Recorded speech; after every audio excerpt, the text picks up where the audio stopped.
aura le temps de parler tout à l'heure, j'espère. Ça me rappelle la route à Bourget. Mais c'est pas au coup d'une vache, là.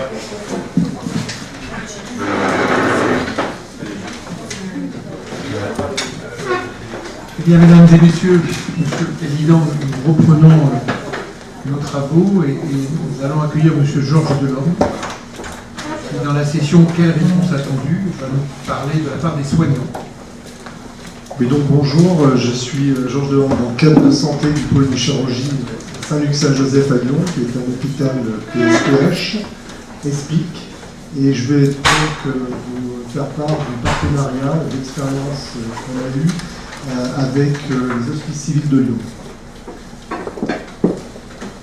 Pour vous situer, notre hôpital, c'est un hôpital de 350 lits de chirurgie et médecine, 60 lits de chirurgie, dont 10 en 5-7. À l'origine, on avait 115 lits, mais au fil du temps, depuis 2003, on a perdu des lits.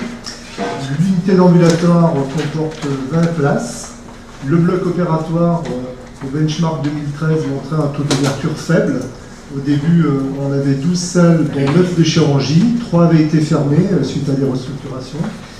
L'activité chirurgicale avait été jugée comme faible, avec moins de 6 000 interventions. Et la chirurgie ambulatoire était à développer, comme dans beaucoup d'établissements, avec un taux de rotation faible, inférieur à 1. Pour vous positionner notre hôpital dans le territoire, vous voyez qu'il y a une forte concurrence du privé, qui s'est accentuée au fil du temps et au fil des restructurations, avec notamment les groupes Capio, la Générale de Santé et quelques établissements privés qui n'étaient pas regroupés, mais qui se sont regroupés depuis le SROS 4. Le constat fait par l'ARS montrait une offre de lits sur le territoire supérieure à l'offre nationale, avec 4,5 lits pour 1000 habitants, pour 3,5 au niveau national, 23 cliniques indépendantes qui s'étaient regroupées en 7, avec une forte concentration des groupes privés, où il y avait 4 groupes privés dans le secteur. 27 plateaux techniques, ce qui était jugé comme important pour le secteur. Un impact de la concurrence dans un territoire très proche de notre établissement avec la construction du centre hospitalier Mermoz, qui nous a fait perdre la 2e place sur la chirurgie et dont la tutelle mettait en cause carrément la chirurgie sur le centre hospitalier, donc la chirurgie était menacée. Alors on avait un avantage, c'est qu'on avait déjà une complémentarité et une tradition de coopération avec les SHL, donc je vais vous montrer la coopération. Alors, il y a eu une réunion de stratégie ARS Saint-Luc-Saint-Joseph HCL avec plusieurs objectifs: renforcer les segments d'activité à forte concurrence privée, donc les chirurgies, optimiser l'utilisation des plateaux techniques qui étaient sous-utilisés sur l'ensemble, augmenter l'activité également, renforcer la visibilité du secteur 1, puisqu'il y avait une forte concurrence du privé. À la suite de ça, il y a l'élaboration d'un projet médical commun entre les HCL et le centre hospitalier, et avec la mise en place d'une coopération sous la forme d'un groupement sanitaire, un GCS. Un comité de pilotage réuni le 20 mars 2013 est en charge de l'élaboration du projet médical et de l'organisation administrative et juridique. Vous verrez que par la suite, effectivement, ce qui a posé le plus de problème, c'est l'organisation administrative et juridique. Pour la chirurgie, 2 spécialités ont été retenues: l'urologie et le vasculaire. C'était les spécialités qui étaient le moins pourvoyeuses de toute façon. Donc je vous passe sur les détails du CASMIX et des choix chirurgicaux. Mais en gros, pour le vasculaire, ce qui avait été retenu, c'était surtout la chirurgie ambulatoire, avec tout ce qui était varices, fistule artério-veineuse. Pour l'attente et l'intérêt pour chacun, c'est-à-dire la tutelle, c'était optimiser les blocs opératoires. Offrir une offre typique de chirurgie programmée, augmenter l'activité de chirurgie vasculaire programmée pour Saint-Luc-Saint-Joseph, optimiser le bloc opératoire qui était en sous-utilisation et renforcer l'attractivité par une collaboration inter-établissement, puisqu'effectivement le vasculaire n'était pas très attractif sur l'établissement. Pour les HCL, c'était pallier le manque de capacité d'ambulatoire, parce qu'ils avaient du mal à rentrer tous leurs patients. Disposer d'une porte d'entrée en centre-ville, puisque il y a plusieurs établissements et ils sont éparpillés en dehors de la ville, donc c'était plus simple pour faire de l'ambulatoire au centre-ville, et nous on est positionné vraiment en centre-ville, à côté de tout le tram, le métro, on a un positionnement très central. Également, ils avaient un problème d'engorgement de blocs opératoires, puisqu'il y avait des restructurations sur les HCL, et le bloc ne pouvait plus supporter toute l'activité. Pour l'urologie, c'était un petit peu différent, il y avait déjà des partenariats, donc l'idée c'était de créer un pôle d'expertise, des pôles d'expertise urologique, avec deux plateformes, une plateforme de chirurgie robotisée qui serait plutôt au centre Lyon-Sud, qui fait partie des HCL, puisque c'est du robot, donc ça coûte cher, on n'en avait pas à Saint-Luc-Saint-Joseph, et puis une plateforme plus d'ambulatoire à Saint-Luc-Saint-Joseph. Bon, bien entendu, il y avait tout ce qui était organisation des astreintes, des consultations, de la formation et de la recherche. Pour l'intérêt et les attentes de chacun, toujours pareil pour la tutelle, c'est optimiser l'utilisation des blocs, développer l'activité d'urologie. Pour Saint-Luc-Saint-Joseph, c'est bénéficier de la chirurgie de pointe avec le robot à Lyon-Sud, développer l'activité ambulatoire chez nous et optimiser le bloc. Pour les HCL, eh bien, effectivement, c'était également optimiser le robot qui était sous-utilisé et bénéficier d'une implantation en centre-ville. Alors, ce qui a marché, qui a même bien marché rapidement, puisque effectivement le projet a été monté en 6 mois, c'est la collaboration des équipes médicales et paramédicales qui était performante, entraînée. Il n'y a pas eu de problème particulier sur le plateau technique. On a même pu mettre en place ce que nous on a appelé le patient debout, c'est-à-dire on a accéléré le processus de prise en charge des patients, c'est-à-dire que les patients viennent à pied et à chaque étape de la prise en charge, on a diminué les procédures de façon à accélérer vraiment la prise en charge. Et on arriverait à prendre 9 à 10 patients d'urologie sur une journée de 9-10 heures. Donc, ce qui était quand même plus important ce qu'on pouvait faire au CHU. Le partenariat médical en urologie a également bien marché parce que c'était un projet médical bien construit, bien réfléchi, les équipes se connaissaient.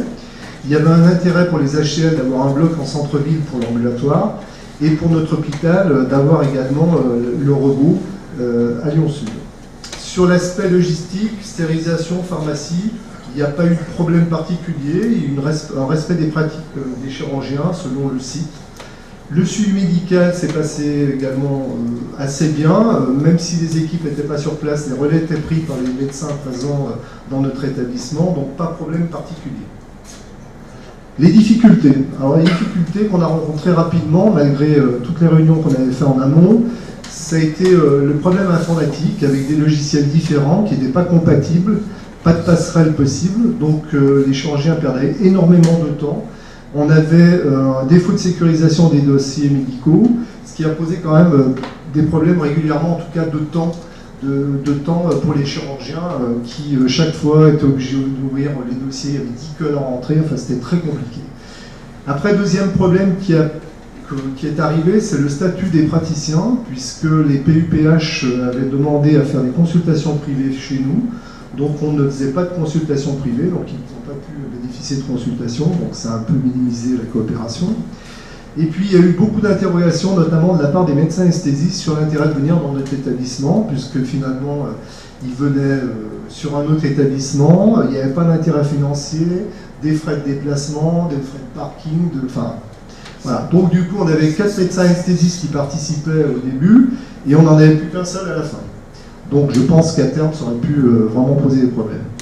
Le projet médical vasculaire, en fait, qui n'était pas vraiment un projet médical, puisque c'était les deux directions qui avaient projeté de réunir les deux spécialités entre le centre hospitalier Saint-Luc-Saint-Joseph et les HCL. Et en fait, la coopération n'a pas du tout marché parce qu'ils n'avaient pas réfléchi le projet avant. Est-ce que vous connaissez bien les équipes? Pardon? Non, c'était pour l'urologie, c'était en vasculaire qu'ils se connaissaient. Voilà. Donc en vasculaire, ils ne se connaissaient pas, et voire même ils ne s'entendaient pas vraiment. Donc du coup, c'était un projet qui avait été plutôt émanant de la direction. Donc ce qui a posé des problèmes assez rapidement, et qui a effectivement limité la coopération. Ce qui n'a pas marché, et qui est à l'origine de l'arrêt du projet, c'est le montage financier, qui effectivement était pas compatible, enfin n'était pas équilibré entre les établissements, puisqu'effectivement toute la chirurgie lourde notamment pour l'urologie, partait aux HCL, et on récupérait toute la chirurgie ambulatoire qui est effectivement moins rémunératrice. Donc on s'est aperçu au fil du temps que, alors je ne vous rentrerai pas dans les détails hein, parce que c'est pas moi qui fais le montage financier, mais en gros on facturait le plateau technique avec le personnel et on récupérait les recettes. Et inversement pour Lyon Sud. Donc à terme, on s'est aperçu que effectivement ce montage était complètement déséquilibré et que ça ne marchait pas du tout. En plus, il y avait un déficit d'image pour l'établissement, puisqu'effectivement, on faisait en guillemets un peu moins de grosse chirurgie et c'était un peu moins vendeur dans l'établissement. Le montage statutaire pour les praticiens, parce qu'effectivement, on s'est aperçu qu'ils ne pouvaient pas faire de privé, les PUPH chez nous. Les médecins anesthésistes, ils se posaient la question pourquoi ils venaient, quel était leur intérêt. Ça leur posait plus de problèmes qu'autre chose, parce qu'il faut organiser les deux systèmes, et on sait que les médecins anesthésistes, c'est une difficulté aujourd'hui, donc ils avaient beaucoup de problèmes à assurer. Donc voilà, donc ça a été un problème assez important. Alors en conclusion, le projet, le partenariat s'est arrêté en novembre 2017, après 2 ans et demi de fonctionnement. Donc sur le bloc opératoire, effectivement, nous ça fonctionnait bien, il n'y avait pas de problème particulier. Par contre, ça s'était arrêté essentiellement à cause du montage financier qui était complètement déséquilibré. D'où l'intérêt d'avoir un projet médical qui soit cohérent et, à côté de ça, un projet administratif et juridique qui soit équilibré entre les deux établissements. Novembre 2016. Oui, 16. C'est une erreur de là. Novembre 2016. Voilà. Merci de votre écoute.